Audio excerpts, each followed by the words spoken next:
जय श्री कृष्णा। राधे राधे। आज का दिन आप सभी के लिए शुभ हो, मंगलमयी हो।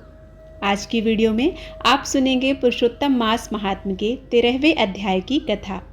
आपसे एक अनुरोध है कि यदि आपने अभी तक पिछले अध्यायों को नहीं सुना है तो कृपया चैनल पर जाकर उन सभी अध्यायों को एक बार जरूर सुनिएगा।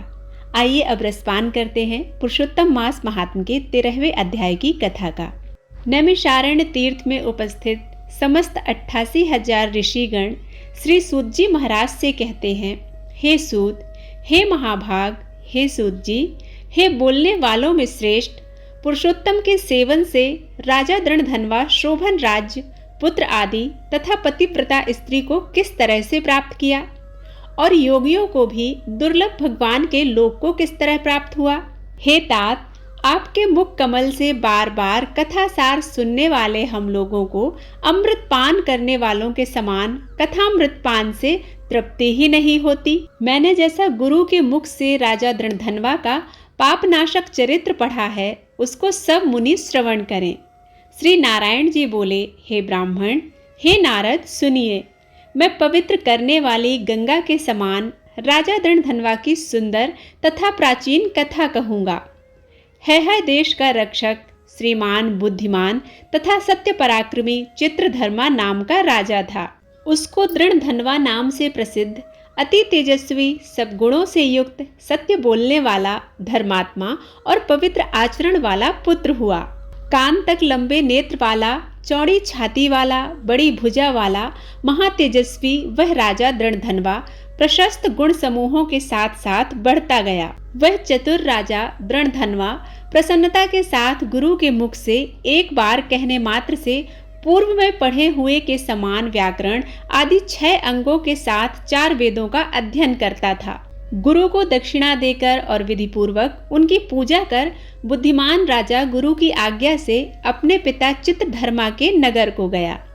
अपने नगर में वास करने वाले प्रजा वर्ग के नेत्रों को आनंदित करता हुआ जिस पुत्र को देखकर राजा चित्रधर्मा भी अत्यंत हर्ष को प्राप्त हुए।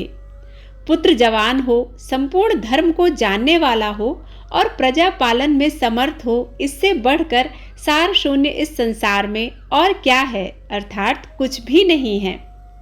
अब मैं 2 भुजा वाले मुरलीधर वंशी को धारण करने वाले, प्रसन्न मुख वाले, शांत तथा भक्तों को अभय देने वाले श्री कृष्णचंद्र की आराधना करता हूँ।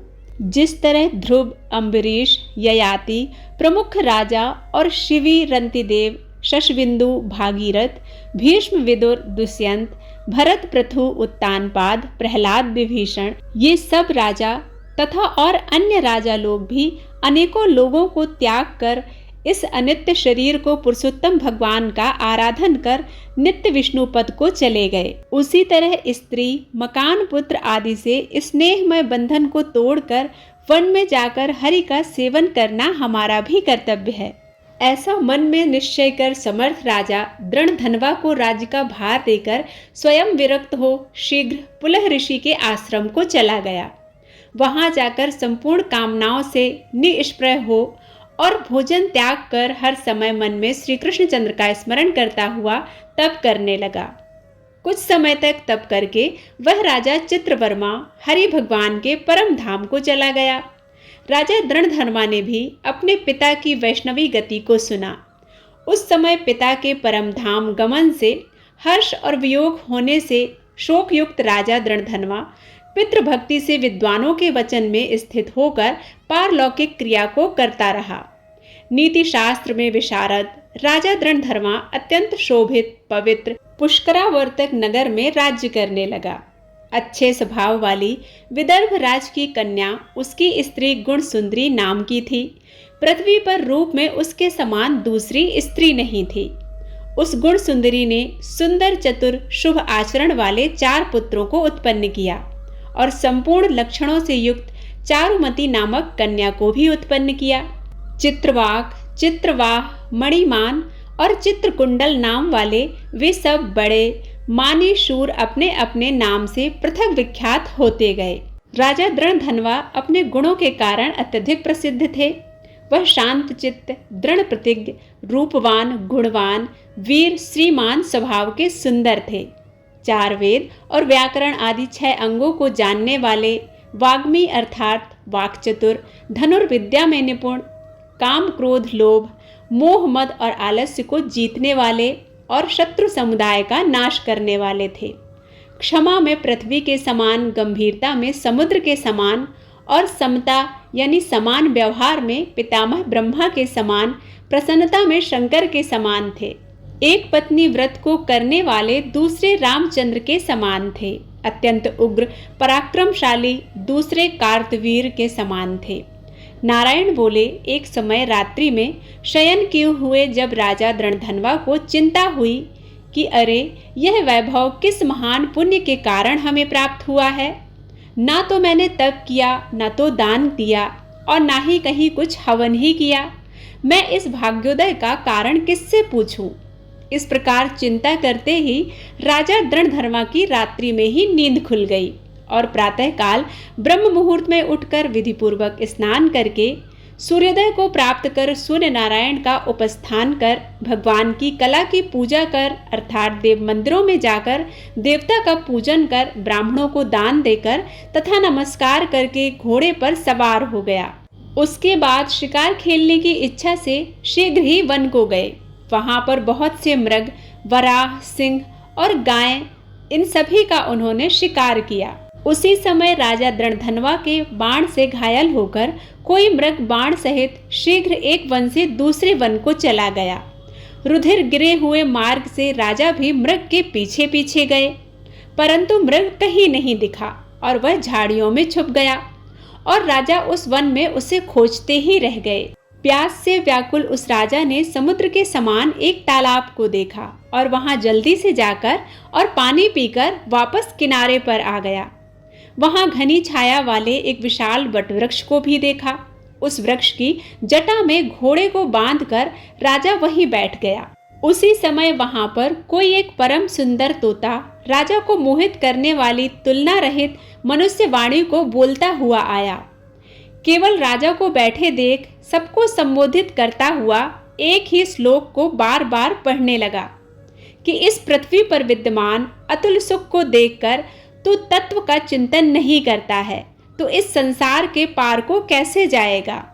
बार बार इस श्लोक को राजा दृढ़धनवा के सामने पढ़ने लगा। राजा उसके वचन को सुनकर प्रसन्न हुआ और उस पर मोहित हो गया। राजा मन ही मन यह विचार करने लगा कि इस शुक पक्षी ने दुख से जानने योग्य सार भरे हुए नारिकेल फल के समान अगम्य एक ही श्लोक को बार बार पढ़ते हुए क्या कहा। और यह कृष्ण द्वैपायन के श्रेष्ठ पुत्र सुखदेव जी तो नहीं हैं, जो कि श्री कृष्ण के सेवक मुझको मूढ़ और संसार सागर में डूबा हुआ देखकर राजा परीक्षित के समान कृपा कर उद्धार करने की इच्छा से मेरे पास आए हैं। इस तरह चिंता करते हुए राजा दृढ़धनवा की सेना समीप आई। शुक पक्षी राजा को उपदेश देकर स्वयं अंतर्ध्यान हो गया। उस शुक पक्षी के वचन को स्मरण करता हुआ राजा अपने नगर को चला गया। बुलाने पर भी नहीं बोलता है और निद्रा रहित हो उसने भोजन को भी त्याग दिया था। तब एकांत में उसकी रानी ने आकर राजा से पूछा। गुण सुंदरी रानी बोली, हे पुरुषों में श्रेष्ठ, यह मन में मलिनता क्यों है? हे भूपाल, पृथ्वी के रक्षक, उठिए, भोगों को भोगिए और वचन बोलिए। देवताओं के भी दुख से जानने योग्य उस शुक पक्षी के सत्य वचन का स्मरण करता हुआ रानी गुण सुंदरी के प्रार्थना करने पर भी राजा दृढ़धर्मा कुछ भी नहीं बोला। पति के दुख से अत्यंत पीड़ित वह रानी भी दीर्घ श्वास लेकर अपने स्वामी की चिंता के उत्कंठ कारण को नहीं जान सकी। इस प्रकार चिंता में मग्न राजा का कितना ही समय बीत गया, परंतु संदेह सागर से पार करने वाला कोई भी कारण वह नहीं देख सकी। नारद जी बोले, हे मुनि, इस तरह चिंता को करते हुए पृथ्वीपति राजा दृढ़धनवा का क्या हुआ सो आप हमसे कहें, क्योंकि हे मुनि, निर्मल वैष्णव चरित्र थोड़ा भी यदि सुना जाए तो पापों का नाश हो जाता है। इसके आगे की कथा का रसपान आप 14वें अध्याय में करेंगे।